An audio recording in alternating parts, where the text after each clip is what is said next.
Hi, and welcome back to the Rise Up and Live podcast. My name is Vicky. I'm your host, and today I really wanted to talk about the purpose and the effort of personal development and doing the work. Because in the personal development world, which most people know of, there's lots of different ideas about what personal development is, what it isn't, and a very common question that I get is, how long will it take? How long do I have to do this? How many sessions do we need? And it's almost like people have a wrong idea, a different idea, a skewed idea about what personal development truly entails. And from there comes the question. So if I ask myself now, why would people ask this type of question? And of course, the obvious answer comes in is because they being whoever, have not been taught to value personal development. So let's go a few steps back. What is personal development? And it is exactly what the word says. It's developing the personal side of yourself versus developing a skill that is outside of yourself. In other words, it's the inside and the outside world. I can learn a skill, like I can learn to be a bricklayer, I can learn to make jewelry, I can learn to do accounting, and that's all stuff that I do. Whereas personal development is I'm developing the parts of me. So there's still an old myth or belief that who we are by the age of 35 is set in stone. So you can't do anything. You can't change anything. You can't change who you are. You can't change this. People don't change. People don't change their spots. Leopards doesn't change their spots. So there's a lot of that kind of ideas floating around. And we may say, well, they are outdated, and they absolutely are outdated.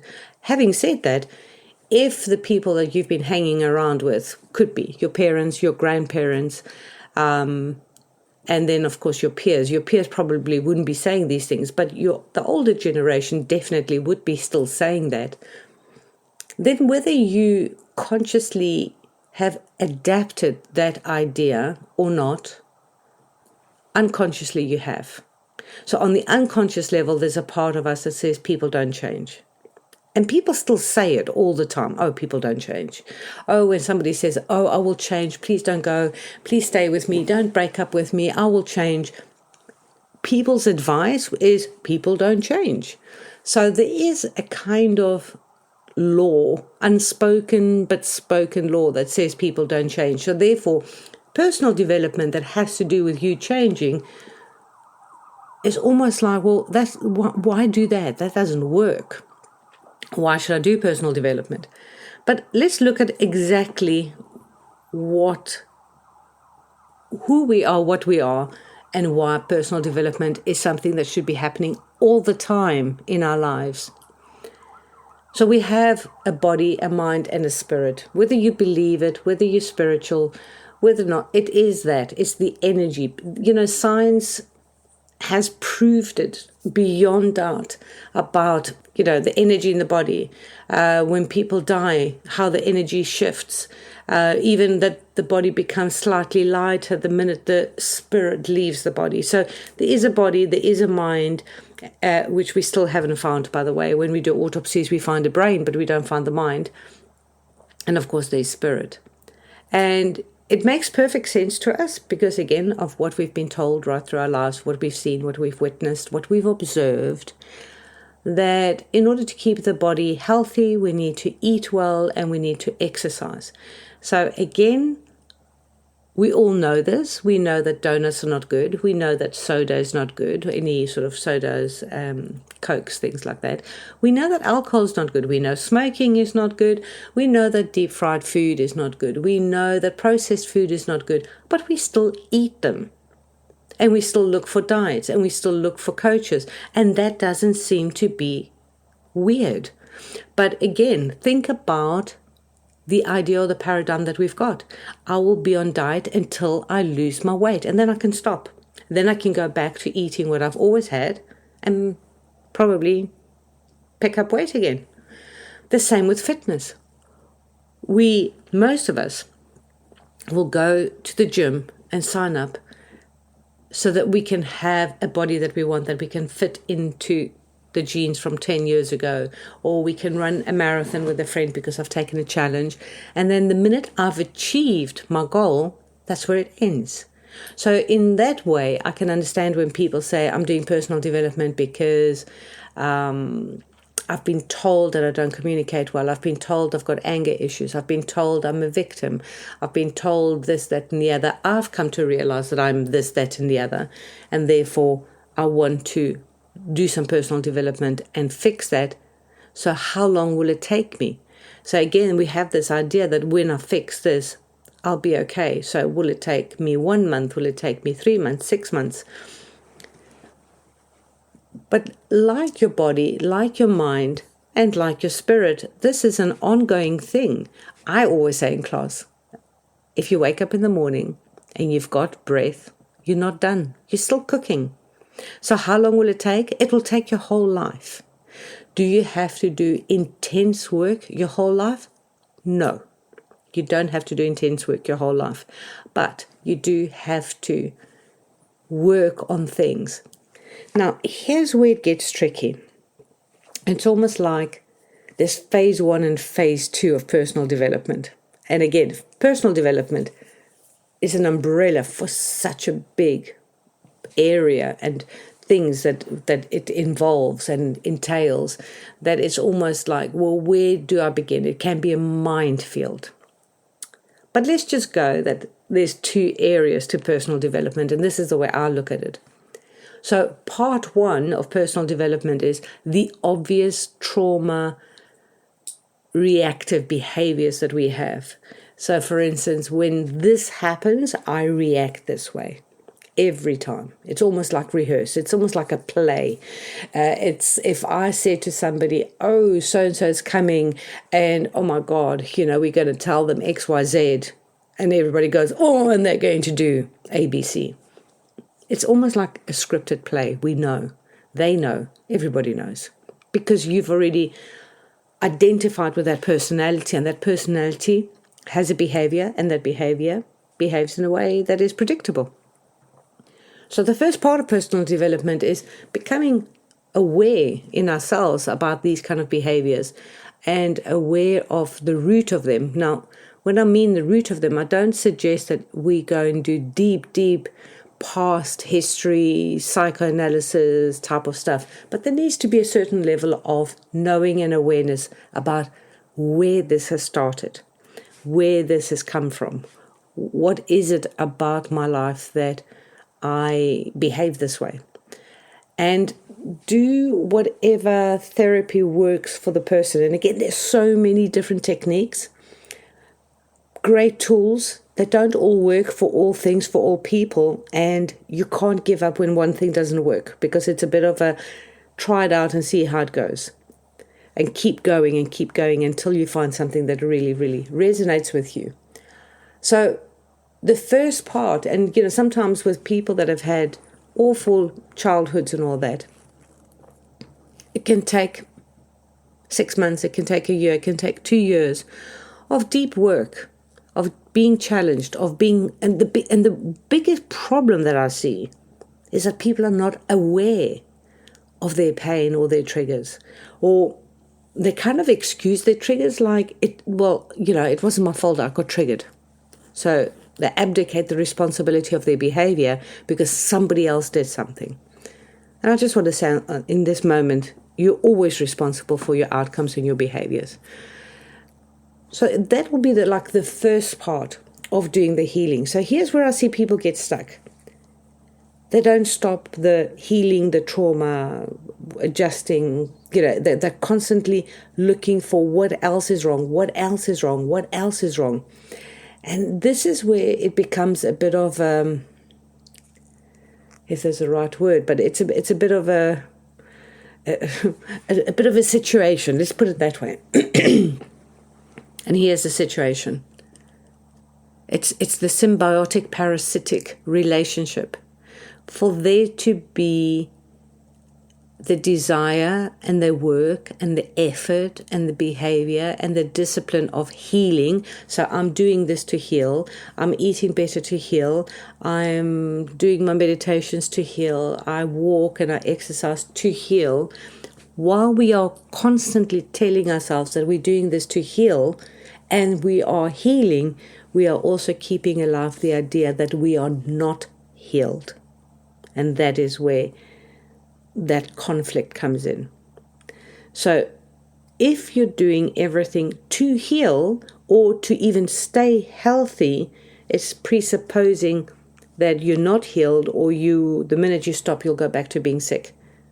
And therefore, that will happen because you are such a powerful, magnificent manifester at all times, every second, every breath, every heartbeat.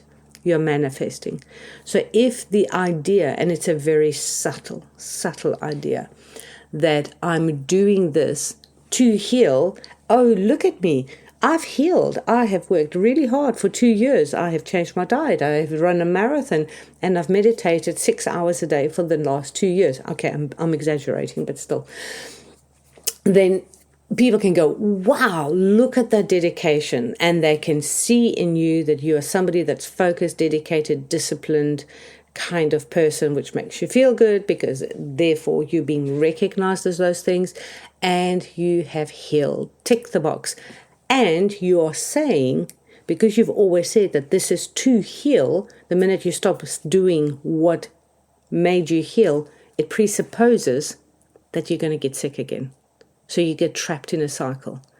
And with some people, I see the part of the healing journey is also to be successful, to maybe have a better job, to earn more money, maybe your business to be more money. So you get like a lot of improvement, and then suddenly it's like, hey, you know what, I've been doing this for 3 years. The first 2 years I had lots of growth, lots of personal development, lots of this, that, and the other. And now it feels like I've hit a brick wall and I don't know why. And that's because you're still upholding the idea that you're doing this to improve your finances, for instance, or you're doing this to improve your health. As long as you have to improve your health cannot be fine. As long as you're doing this to increase your wealth cannot increase. Because otherwise, when does it end and when does it stop, and when do we stop working towards the increase? So the question is, well, then how does part 2 work? Part 2 is all about, now that I've stabilized myself and I'm not that reactive, or I'm not reactive because I see myself, I know who I am, I know what triggers me, I understand my triggers, I've let go, I've surrendered to the need to be seen a certain way, to behave in a certain way. I've let go of all of that. But I still don't have my ideal life. And rightly so, because up until now you've been surviving and healing, but you haven't been focusing on what you really, really want, what you really, really choose. And when I work with my clients, I always say, imagine I've got the magic wand, and I would go, abracadabra, tell me what you would ask for. What is that magical wish that you would like me to transform your life to be? And it's funny because, again, people think, well, I want the big house and I want the sea view and I want the Ferrari in the driveway and I want the gold taps in the bathroom and I want the whatever food in the kitchen and so on. But the truth is that's not what most people want. I mean, I appreciate that some people do want that. But what most people want and what everybody really, really wants is to be happy, is to be peaceful, to live a peaceful life, to live adventurous, a full life, one that is full of connection with their family, friends, adventures, new things to see, and calmness and peace and joy and happiness. That is what we really want. Now the question is, well, what will give you that? And that is what part 2 of the personal development journey is all about. Is figuring out, what is your passion? What beautiful gift and passion was planted in you? And not in me, not in your husband, wife, children, mother, father. but in you. What desire, what dream did you come onto this earth with? That no matter if I do a lot of stuff in corporates and businesses and all that. And when I say to people, did you choose to do this? In fact, I've actually worked a lot with A-level students. And the one time I was doing it for university, and I had 2 classes of 70 kids in each class. And I said to them, who here absolutely knows what they want to do? It's their choice, it's their desire, their passion, their everything, their excitement. And that's what they're going to go and do after school. So it doesn't have to be university, but whatever it is. If you know, if you've got it mapped out, if you're clear, stand up. And without fail, every single time I ask that question, it's about 10% of the group will stand up. And they know exactly what they want. When I ask the question, who here knows what they're going to go and study in uni? They're not 100% sure it's what they would have chosen, but it kind of makes sense. It's what everybody around them advises, or it could be it's a family of doctors or a family of accountants or a family of whatever, and therefore they are following in the steps of their family and they're doing what the family's always done. Then I get about a 25% intake, and the rest are kind of fumbling in the dark, because it is natural and normal to think in ways that we are constantly shown in everyday life, whether it is in the house, at school, at work, in the news, politics, all of that. We are shown all the things that we do not agree and want. So we are very, very well trained to notice all the bad things that are happening, and to talk about them, and to vent about them, and to gossip about them, and to complain about them. We are very, very good at doing that. But we are not often taught or in a habit of people asking us, and therefore for us to take a step back and say this, and ask us, what do you want to do? Now, little kids are very good, because if you say to them, what do you want to do when you grow up? And they'll say, when I grow up, I want to be a fireman. And then you'll get grown up saying, oh, come on, don't be silly. That's not a job. That's just something to do for fun. But what do you really want to do? So already the child gets conditioned to think that this that I chose, that is a natural instinct, isn't the right thing. Now, it might not be the right thing. It might be something that a child will outgrow. We don't know. But the fact that we already say that's not the right thing already puts the idea into the child that I don't know what is right for me and what I should choose. So from a very early age, and I'm not blaming parents, by the way. Parents and teachers are doing their best to teach babies, kids, toddlers, children how to be and how to survive and how to live as a human on this planet. And we can argue this is a completely different topic about who's doing it right and who's doing it wrong. But be that as it may, they're doing the best they can with what they've got. So say, for instance, a child is colouring in, and they're colouring a tree, and they're doing the tree as purple, and they're doing the bark as red. Somebody might come and go, no, darling, the bark is brown and the tree is green. So the child is already going, the way that I saw this tree is wrong. The way that I picked is wrong, because I get told to correct it. So every time I do, no, sweetie, you don't do it this way, you do it that way. No, you don't do it like this, you do it like that. No, don't do this, do that. You can't be doing this. How can you think that? What is wrong with you? So this is a sentence that I teach this a lot, for people to stop saying that to kids. What's wrong with you? What are you doing? What's wrong with you? Because it starts to make a child question about whether they can or can't do something, or whether they can choose or can't choose something, and so on. But fundamentally what it does, it creates a lack of trust in self. And therefore we can't choose, and we don't know what we want.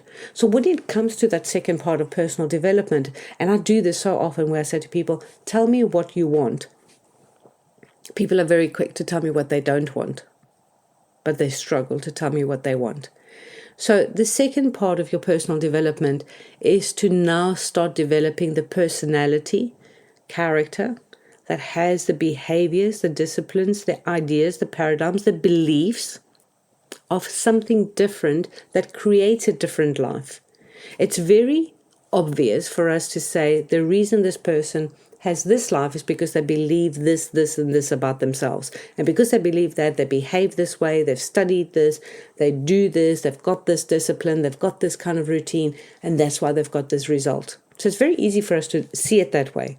But when we turn that on to ourselves and going, okay, so who do I want to be? What life do I want to have? And what parts of my personality do I need to change so that I can have what I want? The first response, the first reaction that I get is people don't change. We can't change our spots. Leopards don't change their spots. And that is an old myth. So the truth is, with neuroplasticity, we've now discovered, and through neuroscience, that the brain never changes, never stops changing. What am I saying? The brain never stops changing. And therefore, even if we've become a person by the age of 25, 30, yes, the brain, the actual physical part of the brain still is growing, but the synapses and the neurotransmitter connections are still developing until the day you take your last breath. So never, ever, ever give up on yourself, your dreams, and never stop believing that you can have what you want. You can live life on your terms. If this inspired you, I'd love to hear about the thoughts that came through this, what you think, what ideas it came up. If you want to have a conversation with me, you can book and have a truth and shift session, a discovery session. And if you want to work with me, that can be arranged too. But for now, I hope this inspired you to think differently about yourself. And I wish you all the best. And I look forward to hearing from you. Have a good day. And here's to your success.